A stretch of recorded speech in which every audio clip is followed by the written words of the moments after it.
What's up, guys? Holy crap! I have been playing Batman all day. I woke up at about 11:30, and then I've been playing Batman since probably noon or 1, and I beat it in the morning. But there's 240 things that you can get in the game, the Joker's riddles, and I had 170 at the beginning of the day. And I decided that I wanted to get all of them. I don't know what you get for it, or I didn't know what you got for it. And I decided to spend the next 10 hours getting everything. So that's what I've been doing all day. So seeing as the new Batman is coming out in less than 3 days, I decided to make a review of the game. I mean, I'm just fresh off of beating it. So I have some things that I liked, some things that I didn't like. I realized it's about a 2-year-old game, maybe even 3-year-old game, but I'm gonna act like I played it the day it came out and just say things that wouldn't even pertain to the new one. So here goes, and I'm probably gonna think of a name for this series because I'm probably gonna do a lot of video game reviews. But for now, it's just me being me. So we will start out with the good things about the game. I have it all written down in another window, so I won't forget anything. The amount of content is amazing. The game is about, give or take, depending on your skill level, it can probably range from 10 to 20 hours. I think it took me between 12 and 15. There are a ton of... Yeah, I'm doing a review if you want to join in. Yeah. The amount of content is ridiculous. You got 240 things that you can find, which includes interview tapes of certain inmates.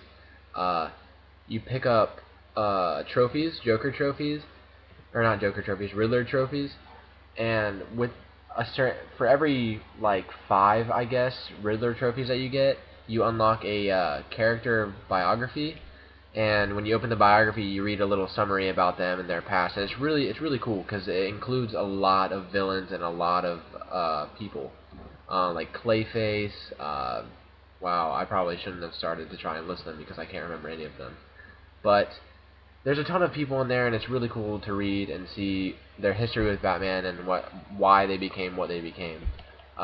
There's also challenges. I've only played one of the challenges thus far, but the challenge is basically don't get hit and fight a bunch of thugs. And you fight 3, and then when you beat that, the next wave is like 10, and then the next one is they have like bats, and some of them have they're Batmen. Some of them have knives and stuff. But it's really cool. It was really cool because you actually get an achievement for beating it without getting hit. So that's cool. The difficulty. It's actually a decently difficult game. No, I don't like being, spoon-fed what I'm supposed to do. So when you're walking around trying to figure out what to do, it's pretty fun because you will get sidetracked. You'll be like, oh man, I kind of want to go see what Poison Ivy's up to. But in the meantime, I see a trophy. Oh wait, there's another trophy. Oh, and in this area, I have to figure out a riddle. So I'm going to try and figure that out, even though it's going to take me forever. There are 3 difficulties: easy, normal, hard. I played it on normal, just for the sake of wanting to beat it. But I can imagine the game being pretty hard on hard. There are definitely some parts that were difficult. So it gives you that rewarding feeling. Speaking of super rewarding, the combat is so fun. One thing that I hate about a lot of games is you just mash the attack button. Like, for example, my friend Parker played Enslaved, and basically once you upgrade your combo, you literally just press Y, X, Y, X, Y. And it's your strongest combo, so there's no reason for you to deviate from it. So, the combat, yes, you do mash X, but it is so rewarding because it's just like a custom fight scene. It's so sick. You can press A and like jump over the person and then hit him in the back. You can. What else can you do? You can just jump from opponent to opponent, and it gives you like a combo meter for how long your combo is going. So you can like punch this guy twice, and then do like a jump spin roundhouse kick to the other guy, knock him down, jump to the other guy. You get combo moves that you can upgrade, and you can throw people into each other. You can do instant takedowns. You can throw your batarang in the middle of your combo. It's a really cool fighting system. Games like Darksiders, I didn't like Darksiders just because I don't like just mashing a button and not being rewarded for it, I guess, because the combat was cool in that game, but in Batman it's just, you hear like the loud, like, you just hear like really cool punching sounds, and there's a lot of really fun combat moments in the game, so mashing X doesn't really matter, and plus you can press Y to counter an opponent. And you just could see a bunch of cool takedowns.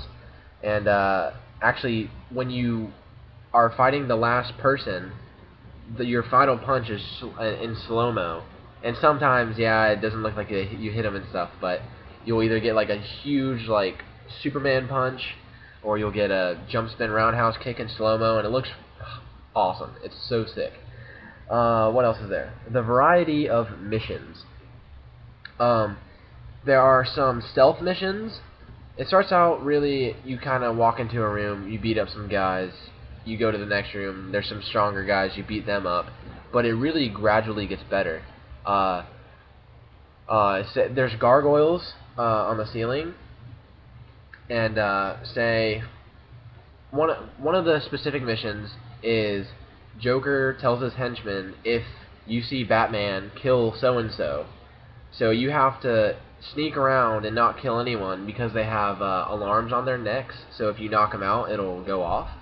So you have to be really careful, and it adds a stealth component to the game. You can go through air ducts, you can go underground, you can blow up walls to stun people, you can hang on a gargoyle and pick people up and just hang them there, and then go to the next one. It's a really cool system, and instead of just button mashing in one room to the next, you get the chance to just stealth your way through it, and it's really rewarding. What else? The story. Yes, the story is awesome. I love the story. It's really funny because I'll be in the middle of a story mission, and it'll be like, all right, now go here and figure out what's going on, or save so and so. And I really want to do it, but then I get sidetracked with all the extra stuff. So it's like two separate stories. One is like your own personal story in order to get the achievements and collect all the trophies, all the interview tapes, all the deciphering messages, which is really cool. And then you have the main mission, and the main mission is just awesome because it takes a bunch of twists and turns as usual. But I didn't really. What am I trying to say? The story's awesome. You can have your own little side story, and on the way to everything, there's always something that's entertaining and fun to do. So the game never gets dull. I wasn't bored. I wasn't like, oh, I'm just gonna take a break from this. This part's boring. But next thing is in the interviews and the biographies. I already talked about them a little bit, but the interviews, you'll have 5 interview tapes for each character. You get one for the Riddler, you get one for Killer Croc, Harley Quinn, Joker, what's his name? Oh my God, Scarecrow. Those are only the only ones I have off the top of my head, but you get to kind of, oh, and Poison Ivy. You get to hear these like little mini stories about why they are who they are, and it's a nice little thing added to the game because you're walking around, nothing's really happening.